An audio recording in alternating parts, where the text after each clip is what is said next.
I'm Brittany, and the Saved in the City podcast starts now. Saved in the City podcast. Real talk, real faith, real women. Hey, welcome to another episode of the Saved in the City podcast, where we have real talk with real faith with real women. Y'all, I am so excited about this episode. Y'all know I'm Brittany, founder and host, Saved in the City. I have my Saved in the City sisters with me, and we have a special guest in the building today. Our sisters, Mercedes Smith. It's so good to have you, girl. I'm so happy to be here, y'all. Thank you. You look, get into these shoes, honey. Yes. Get into the look, honey. I said I'm coming to the Saved in the City couch. I have to give you a little something. I know that's right. You look Mercedes, amazing. we love you so love y'all. much. So when I was thinking about who I could have a part of this conversation today, you were the first person that came to mind. And I know you busy because you do all the things. She's really that girl, y'all. So the Praise fact God. that you always make time for us here at Saving the City, we love you. We're so glad to have you. I love y'all. I love y'all. I'm so excited. It's gonna be good. It's gonna be good. Y'all ready for today's episode? We're talking about how strong was never the goal. Never. Was never the goal. Y'all remember when we were talking about just this season, the first season of the podcast, the different topics that we feel like as women, particularly Black women, that we navigate through and that we deal with. And one of those things is this whole idea of being a strong Black woman. Have you all dealt with that before? Every day. Absolutely. Well, today we're talking about it because I don't want to be strong no more. I'm taking off my cape, Yeah. which I'm still learning how to do that. And I don't want to be the strong friend, strong woman anymore. Yeah. No more Boosie, I-N-D-E. No, we're not going there. Well, a little bit of Boosie, but not, maybe not that song. Right. Okay, that tracks. Just a little Boosie. Yeah. But remember back in the day, I don't know, this may be, y'all may be too young for this, but y'all remember that when that song came out?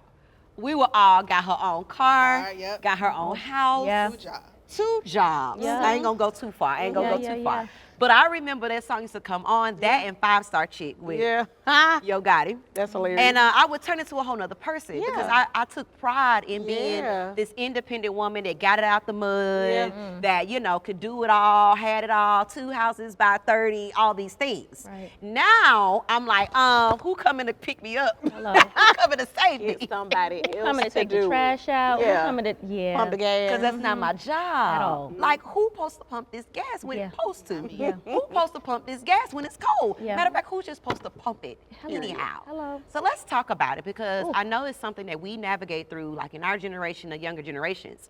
But for me, I first saw this model at home. Yeah. Yep. So for you all, what does that look like when you think of strong Black woman? What did you see growing up that really shaped the way you saw womanhood as a Black woman? Yeah.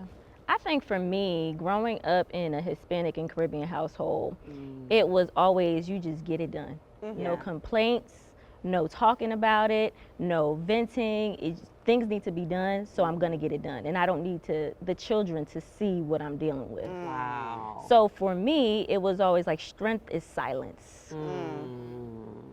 Wow. Yeah. Wow. How did that impact you? I think, now I know that I've handled a lot of things in private. And it took me longer to process, longer to heal, longer to really get through that because I was like, no one needs to know my business. No one needs to really understand what I'm going through. Let me take it to God. It was always that spirituality too. Like you don't need to go to anyone else. God is your therapist. Yeah. We'll get into that. But I really didn't understand the power of community. I didn't understand how didn't see a model. because I didn't see a model. I didn't understand the power of vulnerability and transparency and how that could really help me move forward quicker and how that can give me even sound counsel, right? So it was always just like, it has to get done. We're gonna handle it in silence and we're gonna move on from it. We're not gonna talk about it. So the trauma really was, I would say, was silenced and was handled independently as opposed to being handled in community or cared for in community. So yeah, and I still see it today. My family is still very much hush hush. Let's not tell anybody about it until it gets handled, right? Like you talk about it once it's solved. Wow. Yeah. That just makes me think about just the shame, because it's shame that silences us. And so, I mean, I've experienced very similar in my family, but I've never seen it that way until you just said that. Like, wow, a lot of our mothers and aunts, and they've dealt with shame that will Yeah. silence them to admit, I need help, or this is too much, or I need a break. So I wonder how much of the good. shame we carry has been inherited, Ooh, that's good. that has been passed down. Yeah. Yeah, my situation looks a little different. I grew up in a household where my mother was very clear. I don't want to work. Like, you take care of the house, you take care of all the bills, and I'm gonna do what I want to do. Okay. So my perception growing up wasn't necessarily an independent woman at all. It was the opposite, like take care of me. So my perspective is a little different. Yeah, because that's not what I saw growing up. It wasn't about me being independent. It was like, I'm gonna rely on somebody else to take care of me. Wow. That's good. That's a great perspective to have, Yeah. because I'm so familiar with the trying to do it all. Yeah. So how did that impact you? It made me not, because when things went south, I saw that you couldn't stand on your own, right? And so it's always been my goal to like never depend fully on anybody. I'm grateful that I can if needed to be, but I've never been the person who didn't feel like they needed to go to work. I've always wanted to work. I always wanted to work on passion projects, things that I enjoy doing. So it's never been my desire to be a well-kept woman. Like, I appreciate all that my husband does, fact, but I've never been to the point where I didn't want to do anything for myself. Wow. And you feel like you started that way, or did what you saw growing up really kind of added fuel to that fire? Like, yeah, I don't want to be in this position. Yeah, I did not want to be in this position. Yeah, Yeah, that's because like it's like you got yourself in a position where you did not do anything for yourself, and then when things changed, you couldn't do stuff for yourself, and it left our household in a really bad predicament. Yeah. That will never be my story. I'm gonna always work. I'm always gonna take care of myself. I've been independent, but I'm okay if I have some help, for sure. Wow, that's a interesting take. I think one of the things that was frustrating for me early on, in like my womanhood and being a single woman, is that for the things that I do within my work, it requires me to be dominant. It requires me. There's no way I can lead at the level that I lead at if I don't have that strength. For sure. If I'm not that person to get it done. And so I remember being very resentful in my dating, because I felt like the very thing that made me successful in my work was the very thing that held me back when I was dating. That makes wow. sense. And I was challenged by that. I remember one guy I was dating, he spoke all these negative things, about me, like, you just gonna be this is your life. And I'm in my 20s, so I'm not sure. I'm just showing up how I know to show up. I'm praised for this. This gets results in this area. And I remember being very frustrated, because I feel like men, this may be biased, I feel like they are men in every situation. Like, you're the leader in every situation. But as women, it's like we have to put on these different roles. Now, I'm more mature now and I understand it. And I remember for a small season, I had gotten a relationship coach, because I was very adamant, like, let me figure out what's going on. And he gave me the analogy. He said, do you wear the same outfit in every type of event? And I was like, no. He's like, what would you wear to a cookout? So I was like, okay, I wear a sundress, little shorts, sandals. He's like, what would you wear to a banquet or a gala? I was like, I would wear a dress. He's like, as a woman, that's what you all have to do. You're not changing the core of who you are. You're just putting on new clothes when you're at home. You're just changing for that space, and you're changing when you're at work. And that helped me. Now, I still was feeling some type of way. Right. But that's really helped me to say, okay, I can be all of this, but having the wisdom to know what parts I need to lean into more in certain situations. But that was a great place of frustration for me. Yeah, I think for me in my household was strong was not asking for help. Because I remember times where I could see the car getting repossessed or just different things like that. Wow. So him not or my mom not vocalizing, hey, we need help. And managing our finances and managing the things. So it was like, oh, okay, well, me being strong is just not asking for help, like just Wow. doing what I need to do. So that's what I saw. How did that affect you? I think it affects me a lot, and I think it's still something I'm having to unlearn because I'm gonna make it happen. And even if I'm struggling, you won't know. I'm not asking. I'll figure it out. If that means going without or like moving some things around, I'm gonna do what it takes. Got it. For me, that sounds like I've dealt with pride. I don't know about you all, Same. but that's something I've just dealt with, which I feel like at the root of pride is fear. Yeah. Right? Of this Absolutely. fear of, well, if I ask for help, then maybe that would imply I'm not enough, Yeah. or I'm not worthy, or I'm not deserving. Where do you all think that fear of asking for help or being vulnerable, where do y'all think that stems from? Definitely rooted in rejection. Not wanting people to tell us no. Not wanting for someone to have the power of our feelings or our emotions. Yeah. I think that's really it's rejection. I don't want nobody to see me. I don't want to look like I don't have it all together. I think a lot that's the biggest thing is people wanting to have their perception like I got this. I'm in control. I am leading my life, but it's not always the reality. Yeah, I think for me, it is not wanting to look like a failure, right? So for me, I was engaged before, and my engagement ended. Mine did too. Girl, listen, child. You told me that you had a failed engagement. Okay. Yep, I remember now. I did the whole thing. It was very public. I jumped out of plane, got engaged, whole thing. Very happy, you know, everything, my ring, right? You had the actual ring. Do I have it? Now, did you have the ring? Because I never, we never. Oh yeah. we I had, just, little- I had the ring. Every got mine Instagram. yet. Oh Jesus. every Instagram post, I'm like, ooh, she look good. Named her and everything, right? So when the engagement ended, I just deleted everything. I kept quiet for a couple of months. I moved to Atlanta, and everybody's like, "Oh, Mercedes, where you been?" And I'll just be like, "I'm good. I'm hush, off the grid. You know, I'm working." And it was the fear of people saying, "Wow, she failed in that." Because as women, it's something that you desire. Yeah. So I was like, I'm just gonna be quiet about it. I'm gonna be quiet. And honestly, I really still haven't been able to fully come out and talk about it. And if you know me, I have a conversation with you, but I haven't publicly talked about it as well because I'm like, I don't wanna seem as I don't wanna be a failure. Wow. Yeah. I appreciate you sharing that. I feel like I can relate to that because I too have had a failed, which was it just was not healthy. I had a failed engagement as well. And 3 times we were about to get married. And I would always say, because I lived in another country with him, and I would always say, I want my family here. But that was really God. I don't want to over spiritualize stuff, but that was really God. And it wasn't that he was a bad person. It wasn't that I was a bad person. It's just God had different plans for the direction of our lives.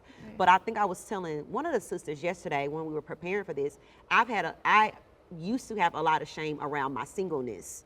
And I was talking to Octavia about it, and she was like, oh, well, because my sister's engaged.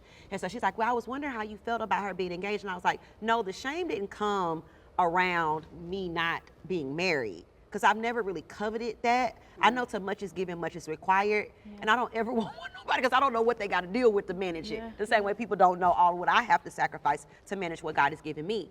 But I've made so many mistakes, as you're saying.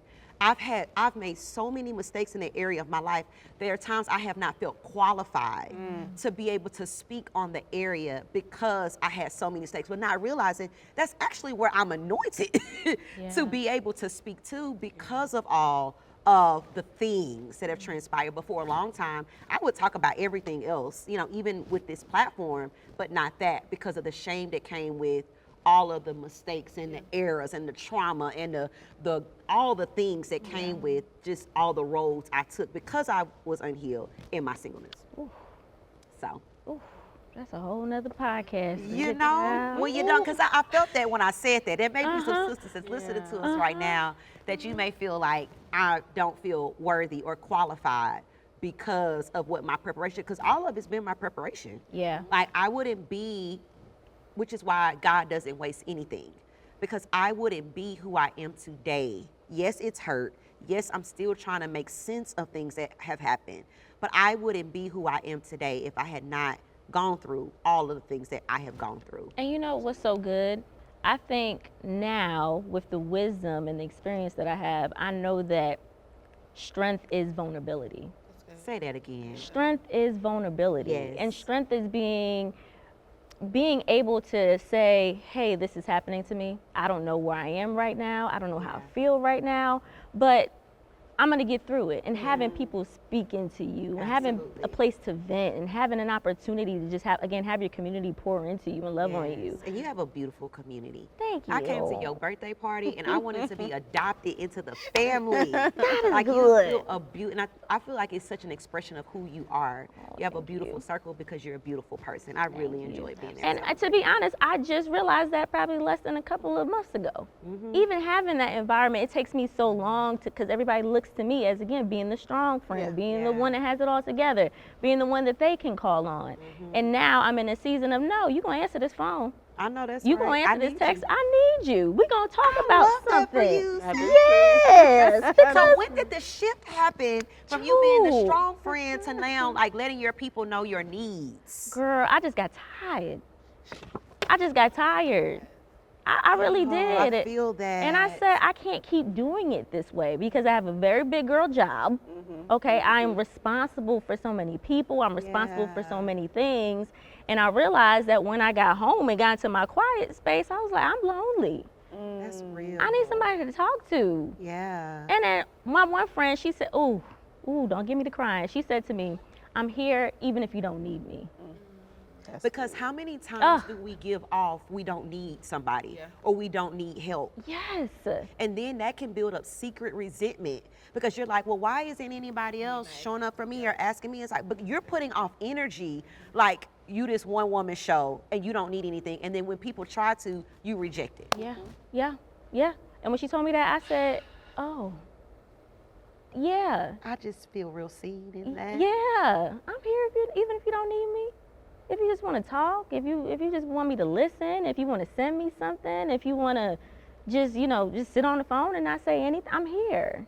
That's a good friend. Yeah. Wow. Yeah. That's beautiful. I need a holy pause. Oh, I feel some things happening in my heart. Yeah. Yeah. Okay. I have my tissue up here.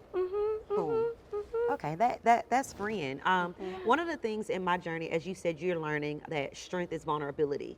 One of the things I'm having to unlearn is that the goal is not to arrive. Yeah.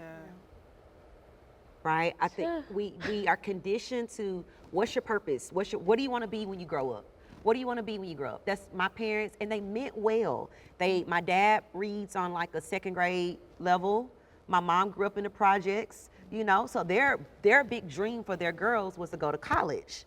And so although that dream was pure, it put a pressure on me. And they didn't mean to do it, but I translated that as, okay, now this is on my back. So I have to be the one to do what they did not do. And so she kept saying, hey, I don't have money. So you got to find a way to pay for college. So performance.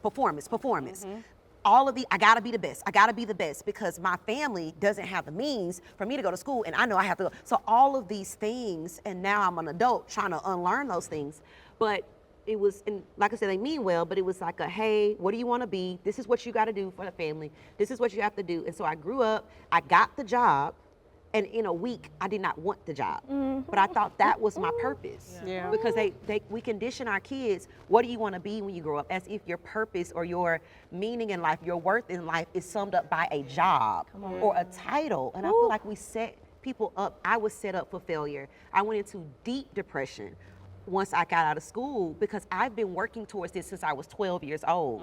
And the moment I get it, it's not what I expected it to be. It's not even what I want.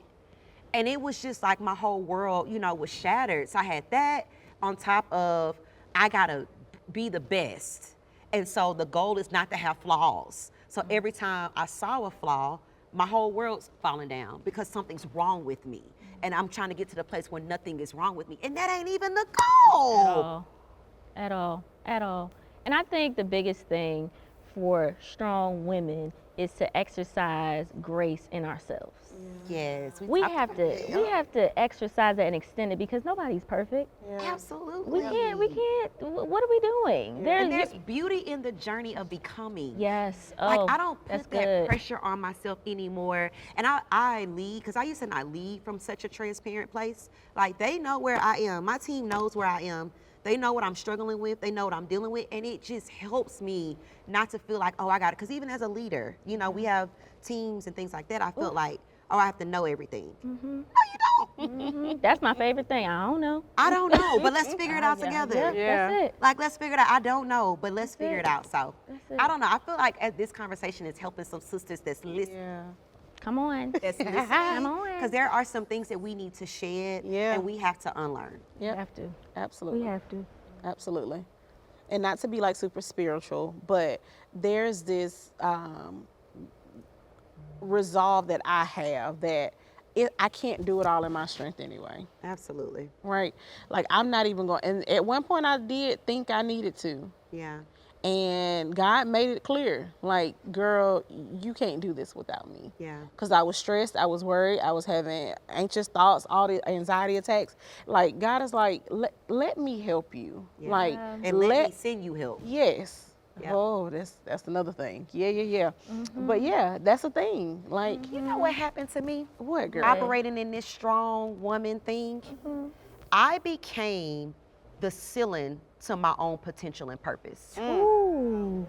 I reached a cap in how far I could go because I was the one trying to do it all. And I could only get myself so far. So I was frustrated why you're not growing in your business, why you're not growing in the ministry, why you're not growing, because Yeah. you've become the ceiling of it. Because everything starts with you and stops with you. When are you gonna learn to delegate? When are you gonna learn to put things in place? When are you gonna learn to build teams? So I became the very reason why I was not able to move forward in everything that God had for me.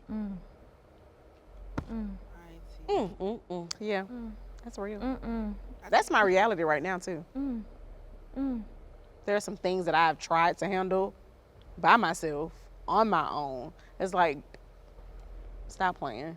If God has called it some more people have to be involved. You can't do it all. That scared me. I'm terrified right now. I'm glad you walked through it, so it'll help you, girl. No, Ty. I'm walking. Oh, ma'am. Yeah. Woo-wee. It took forever to let y'all in. Like coming from Alabama. you a little- I was like, and I literally told them one day, like, yeah, I don't know y'all like that. And I was like, Brittany, you can't say that to women who are here to help you and love you. You can't say that. But I felt like in Alabama, I had taken 10 years of my life and I had given everything I had. I only felt like I was worthy to receive if I gave. So here the Lord leads me to Atlanta and you just got these women just bright-eyed. I'm ready to help you and love you. And I'm like, yeah, I ain't gave you nothing yet. Right.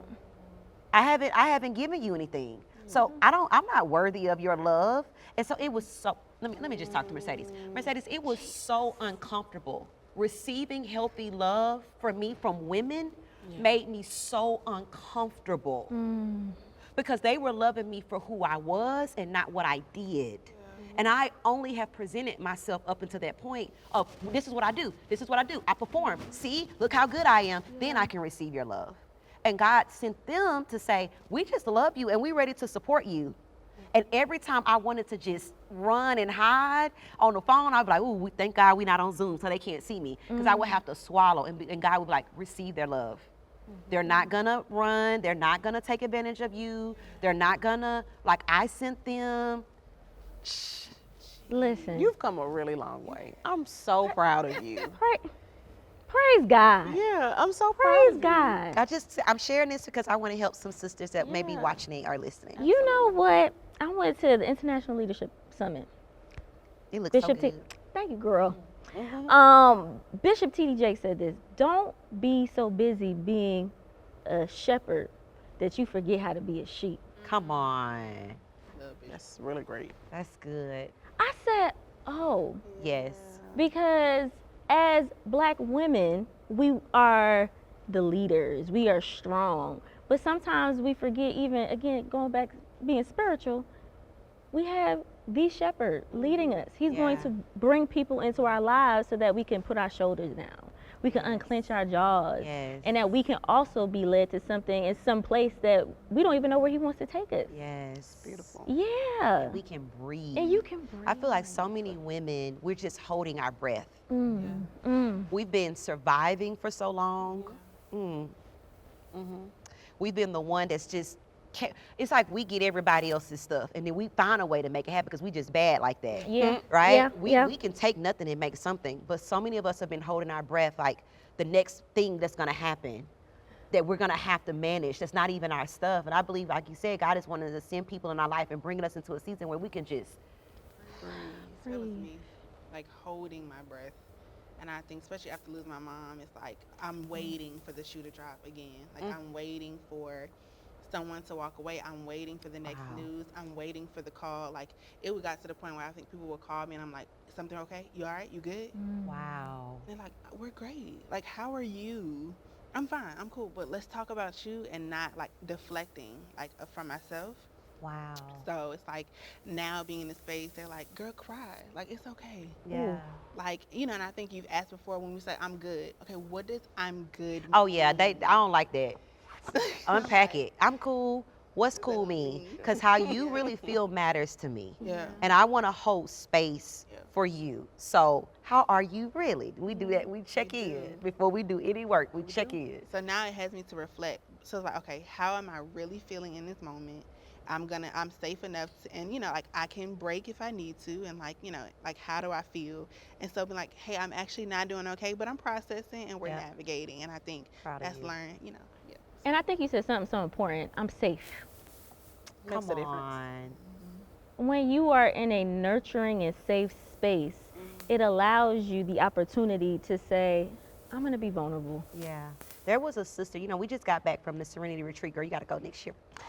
And one of the sisters came up to me, and God did so much at that retreat. But one of the things she said, piggybacking on what you said, she said her whole life she has been coined as the person who didn't like people. She said people have told her that, like, hey, you don't like people. And she's believed that about herself, that she's not a people person. She doesn't like people. She's never dealt with people. She said, but this is the first time in my life I realized I just never felt safe.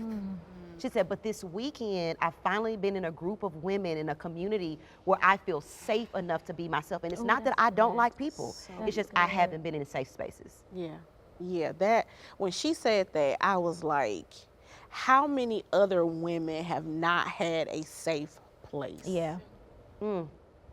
That breaks my heart. To let her guard down. To let her, like you and Take the cape yeah, off. Yes. and she was up, like she's older than us. Like she felt like I can imagine for 30 some odd years feeling uncovered, unsafe. I couldn't be vulnerable. I couldn't be myself. Like that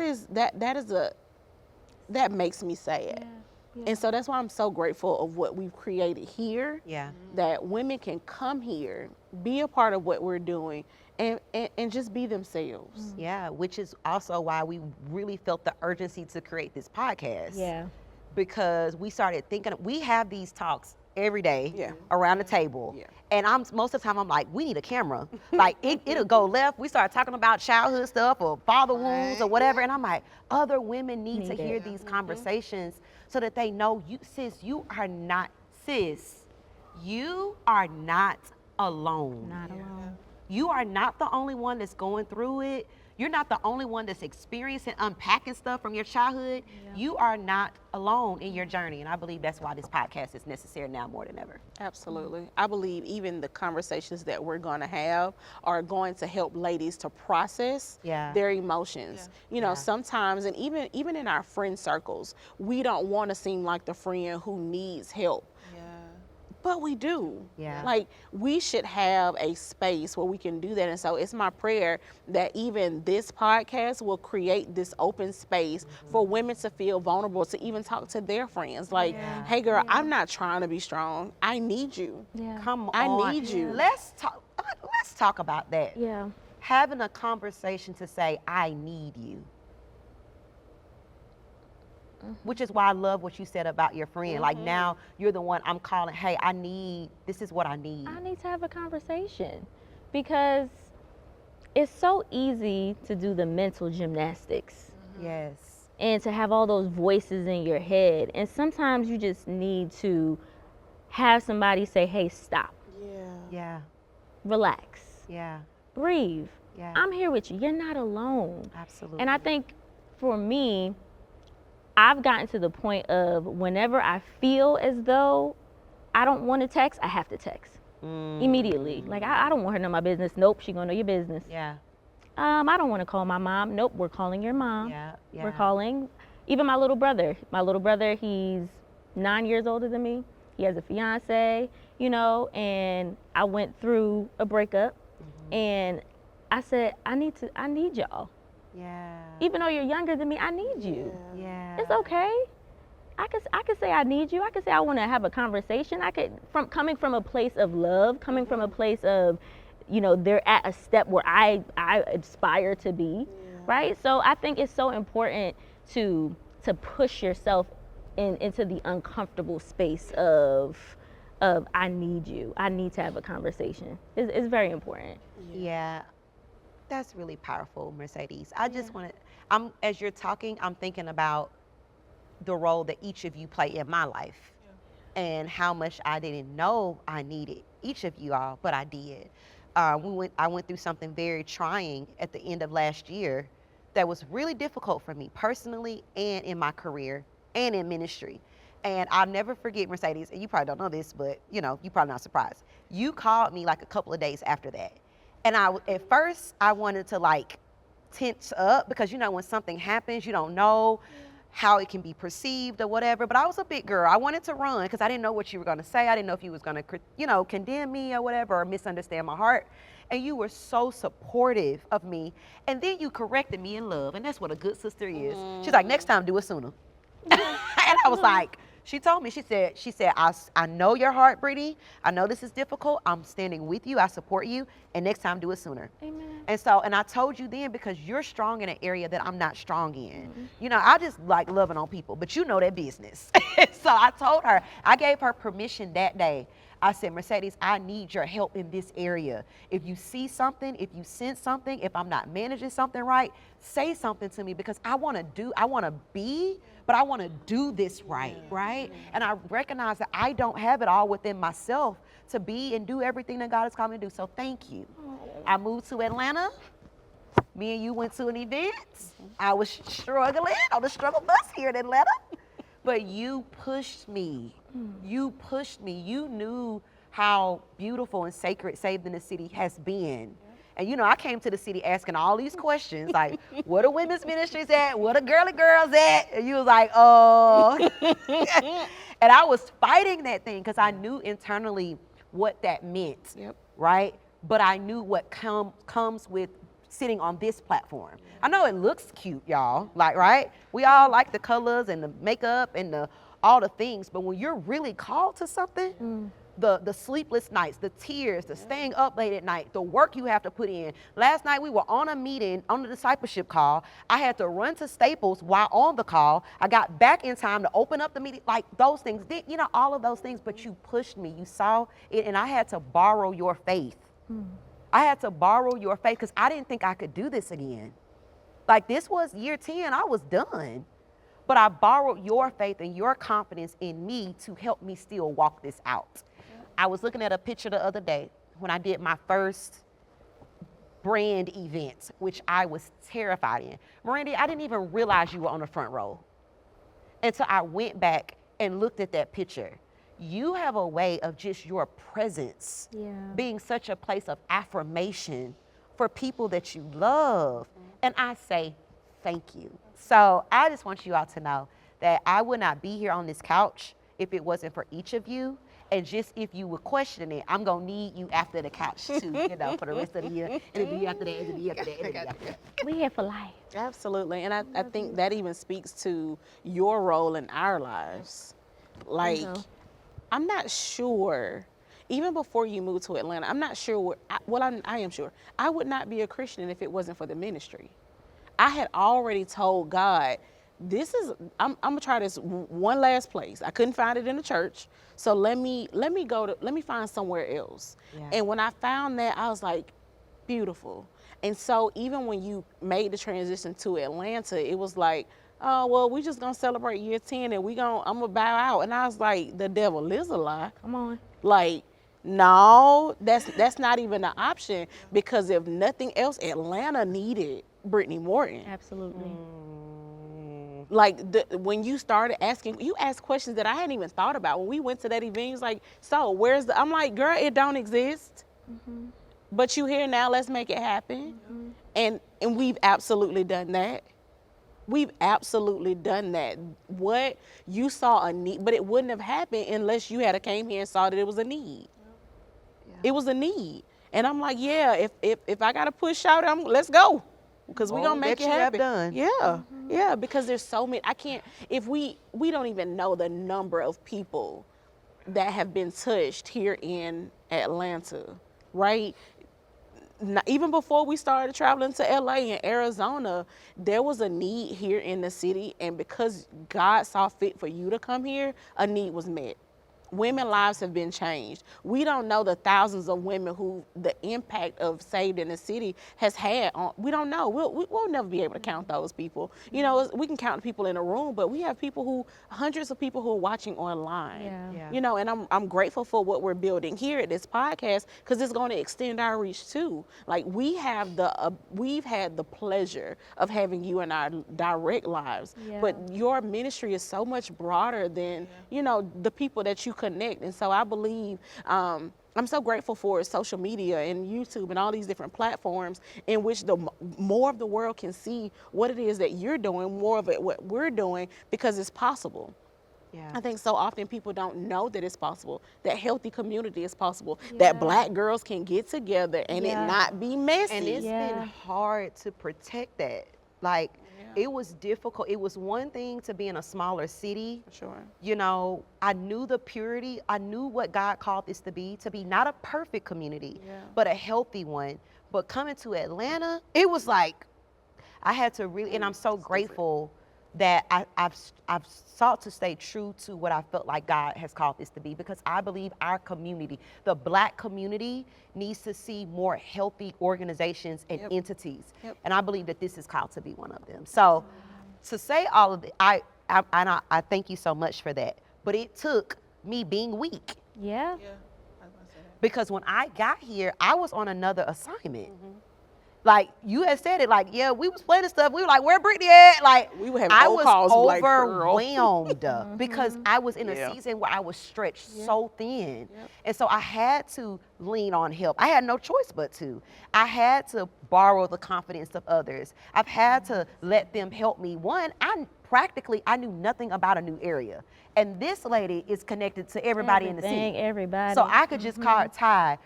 You know, and I was so frustrated, because coming from a place where you got all your connections, it's just a phone call away, and now you're in a new city, you don't know the hairstylist, you don't know where to go get stuff done. Vulnerability. So then I'm having to, hey Ty, do you have a recommendation? And she don't just have regular recommendations. Like she like, oh yeah, this is the CEO of so and so, and they do this, and okay, this is Brittany. I'm like, oh, okay, how you doing? You know? So I bless God for where I am now and where we are now, but we wouldn't be here if it wasn't for the we. Absolutely.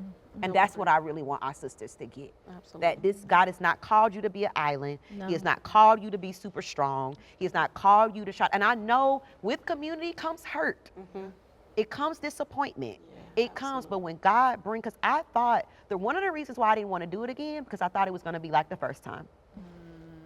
And God made me a promise. He said, it's not going to be like the first time. They're going to be ready for you.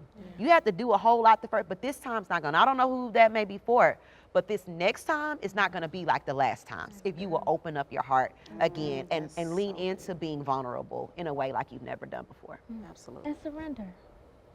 That's it. That's it. Surrender. It's not yours to carry anyway. That's Give it to it. God. That's And it. have faith and trust that He's going to carry you through the disappointment, Yeah. through the heartbreak, through the hurt. You're all right. And you're speaking it because you're living it. Yeah. Amen. It's a peace when you know that you are covered, that you are loved, that no matter what you're going through, God got you. Yeah. Give it to And Him. not putting our faith in temporary outcomes. Yeah. Because I had to realize that a lot of times I had faith, but I was putting in hope, but I was putting it in the wrong things. God says in the word, like, I won't disappoint you. That doesn't mean that life won't. That doesn't mean that people won't. But if you keep your hope in me, and so sometimes things do, it kind of do a heart check, motive check, like, what were you really hoping and trusting in? Is it him that regardless of what happens, regardless of where he leads you, he has you, or it looking a certain type of way?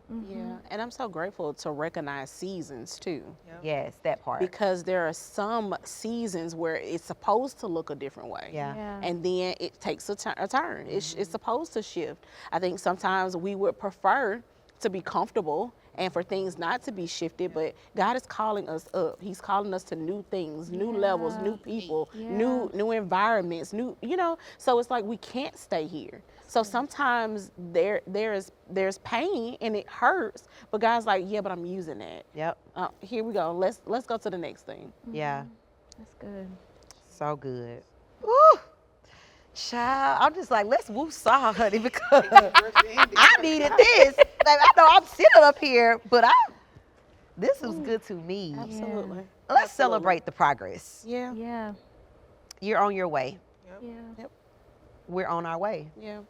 Yeah. And it's always going to be It's always going to be a a process. process, progress, Yeah. It's a never. journey. The beauty We in the never journey. arrive. Ooh, find joy in it. Yeah. And celebrating the small wins. Yep. Yeah. Sometimes we're so hard on ourselves. We We give ourselves these unrealistic expectations. Yeah. And we don't give ourselves the grace to Yeah. grow. And I can guarantee if we all, not just the women on this stage, but if we all just look back a couple of years ago, we're making progress. Baby, Girl, you making progress. You making progress, sis. Shout out to you, sis. progress. We're going to wipe it up, but I just, I got to be a little petty because that's a part of who I am. Lord. Talking about celebrating progress and being so hard on ourselves. Mercedes, I'll just tell you this. So a couple of weeks ago, I challenged the team. Okay. I asked them about their Sabbaths, like if they ever take a day off from work. Petty, yeah. And we were fasting during that time, and I get it. They're a little hungry, a little hangry. So I understand that, but I'm used to it. And I got so much resistance initially when I asked these great women of faith about if they ever take a day off. So we got all this, dignified, well, I got this going on and I'm not this, and another one, well, I'm fasting. So, I just got a lot of resistance, Okay. You did. And I'm not scared, because I'm about that life. And so I was like, that's fine. I reminded them, I love you. And I love you beyond what you do, because I could be the type of person, we just come and talk about this agenda. But because I love you outside of this. And if you're not your best self there, then you're not gonna also be your best self here. And so I asked everybody on the team, you don't have to take a whole day off every week, but let's start with a half of a day or just something once a week that you do for yourself. I don't know if those ladies are on the stage or not, if some of those ladies are on the stage, but I'll just open up the floor in case anybody leaned into that challenge. Why? I leaned in. But that's a leader. That's a friend. That's a leader. I thought so too, Mercedes, I like that. I might have been one of those people Might have been. Okay. who gave her a little tussle. Uh-huh. But I appreciated it after the fact, right? So reality is when we look at our agendas and all the sure. things that we have to accomplish, to take a whole day, half a day just seemed real foreign to me Understood. It's the same here. until I did it. Yeah. Let's show Yeah. them. Let's show Yeah. them. And so that's what I've been missing. Yeah. You mean I can put my phone on Do Not Disturb and I feel refreshed afterwards? Like, you mean to tell me that I can sit still and I don't have to be doing anything? And, so that's why community is so important, right? That's why having a circle is so important, and having people to just not be like, we just talked another episode, we talked about yes friends. Yeah. So I appreciate whoever said it, like that we needed to take some time off, because I'm going to be more intentional about And that you've because been doing an amazing, I've really been shocked, Ty, because if you have like 5 jobs, Probably or 10. more. Yeah, you have and I say that for the ladies that may do a lot. Yeah. Right? Like, it's possible. Yeah, absolutely. It's Necessary. a necessity, It is. especially in this day and age. Yeah. Like, we have to rest. Yeah. Yeah. Yeah. God rested. Yeah, and that goes back to the whole topic of this being that strong person. Yeah. Like, we've got to sit down and rest. You know, the older I get, the more it's not even an option. Like, I be having to take naps. Like, we gotta just take care of ourselves, because we're not supposed to be pouring from emptiness. We're supposed to be pouring from our abundance for the overflow. And if we're not being intentional, that is something we have to do. We have to take care of ourselves. Absolutely. Self-care is a thing. Yes. Sabbath, Soul care. rest is a thing. Yep. We've got to be more intentional about taking care of ourselves, because guess what? If we don't, who will? Mm. You know. So, ladies, you are challenged. We're challenging you as your sisters in love. It doesn't have to be a big thing, but we're really wanting to see, what does your rest game look like? We know you're a worker. We know you're the strong friend. We know you're the one that everybody can call on. But we believe now more than ever that we are stepping into self-care, our softness, our surrender now more than ever, and we're gonna be the best version of ourselves. So take some time after this episode and reflect on an area of your life where you can be more intentional in with taking care of yourself, because you deserve it.